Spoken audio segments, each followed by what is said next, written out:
Hey Dad, today I want to talk about something that's, well, one of the hottest, most emotionally loaded topics in America, the Second Amendment. And I know even bringing it up can make people tense. It's political, it's personal, and for a lot of people, it's part of their identity.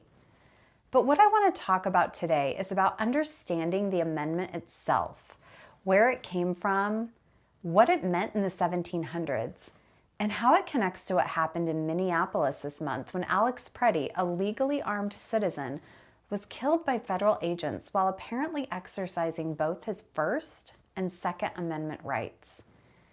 And Dad, I think this is one of those places where you and I can meet on shared ground. We might not feel the same way about every policy, but we both care about what the Constitution meant and what it should still mean today. The Second Amendment was written in a world that barely resembles ours. Back in 1789, arms meant a smoothbore musket or a flintlock pistol, single shot, muzzle loaded, slow to reload, inaccurate, and prone to misfires. A skilled shooter could maybe fire 2 to 4 shots per minute. No magazines, no semi-automatic mechanisms, no modern cartridges. The founders were worried that a future centralized professional army could be used against the people. The Second Amendment was meant as a safeguard, ensuring that the new federal government couldn't disarm the states or their citizen soldiers. So when we ask what the amendment means today, we have to start by acknowledging this enormous gap between then and now. Fast forward 235 years from when the Bill of Rights was written. We have compact, powerful handgun rifles that fire rapidly and accurately, a massive federal law enforcement structure, widespread concealed carry permitting. In Minnesota, a citizen with a valid permit can legally carry a concealed handgun. And according to state officials, Alex Preddy had that permit and no criminal record. He was a legal gun owner, a nurse, a veteran caregiver, a guy with a clean background who followed the law. But on the day he was killed, something happened that challenges the very core of what the Second Amendment promises. He was not holding a gun. Video evidence, which I have seen myself and numerous independent news outlets have reviewed, shows Preddy holding a cell phone with his other hand raised, moments before agents tackled him. He was legally carrying a firearm. Minnesota officials confirmed he had the proper permit and no criminal record. An agent appears to remove his gun before he was shot.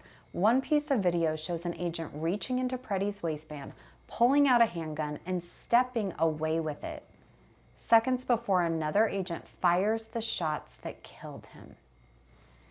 He was participating in a protest, a First Amendment protected act. Footage shows him filming officers, directing traffic, and helping a woman who had been knocked down and pepper sprayed.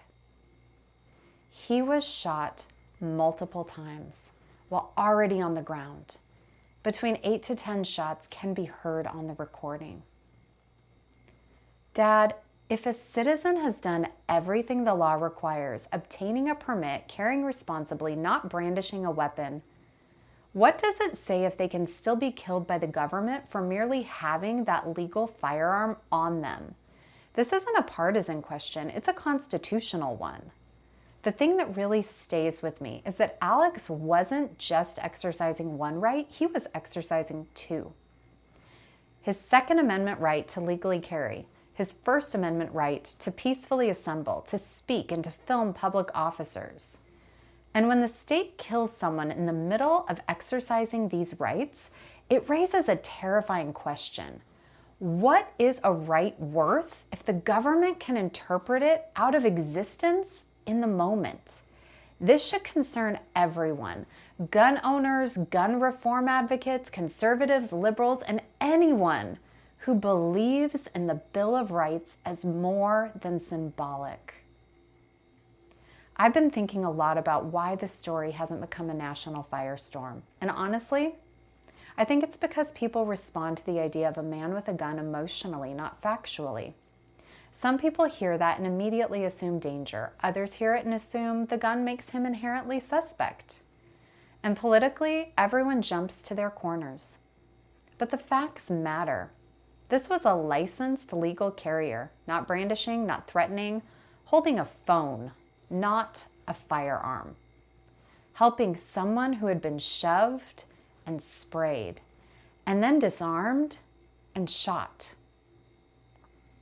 If a right only protects you under ideal conditions, without stress, without confusion, without government suspicion, then it's not really a right.